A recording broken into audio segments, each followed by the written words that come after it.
কয় মাস হাত লাগাইতে পারেন নাই? 3 মাস ধরে। 3 মাস 4 মাস।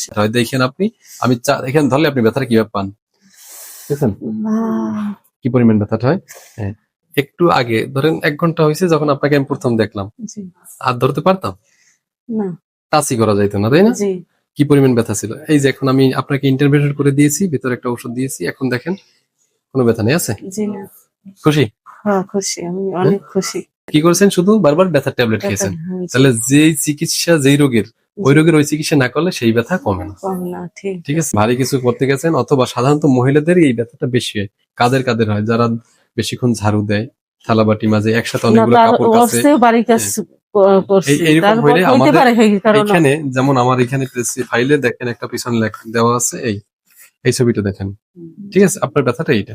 তো এখানে আমাদের 2টা রগ আছে, টেন্ডন বলি। এইটা একটা ব্যান্ডের মধ্যে দিয়ে যায়, যারা বেশি কাজ করে যখন কাজ করে তখন এখানে একটা ইনফ্লামেশন প্রদাহ তৈরি হয় এটার ভিতরে, তখন এই ব্যথাটা। এটা শুধু ব্যথার ওষুধ খেলে যাবে না, একবার চাপ দিয়েছি তাতে সহ্য করতে পারতেছি না। দেখেন এই রোগটাকে আমরা বলি ডি কোয়ারভ্যান্স স্টেনোসাইনোভাইটিস।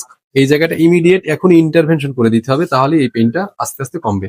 আর হচ্ছে সাথে কিছু অ্যাডভাইস দিয়ে দেবো, হাতটা বেশি মুভমেন্ট করতে পারবেন না। এইরকম করতে পারি না, মাঝে মধ্যে একজন হালকা একটা জিনিস নিল তারপর ফালাই দিই, ধরতে পারি না, পড়ে যায়। ঠিক আছে, তাহলে এখন আমি তো দেখলাম এটার জন্য এখন বাকি চিকিৎসাটা দিয়ে দেবো। সাথে অ্যাডভাইস হলো যে এই হাত দিয়ে আপনি তেমন কোনো মানে কাপড় কাছাকাছি করবেন না, ঝাড়ু দিবেন না, আপাতত হাতকে রেস্টে রাখবেন। আর ওজনের কিছু তো এমনি তুলতে পারেন না, সামনে কিছুদিন হাতকে রেস্ট দিবেন, আর আপাতত চিকিৎসা দিয়ে দেবো, ঠিক হয়ে যাবে ইনশাআল্লাহ। এই হচ্ছে পেইন মেডিসিনের ম্যাজিক। জি আলহামদুলিল্লাহ। ঠিক আছে, ধন্যবাদ।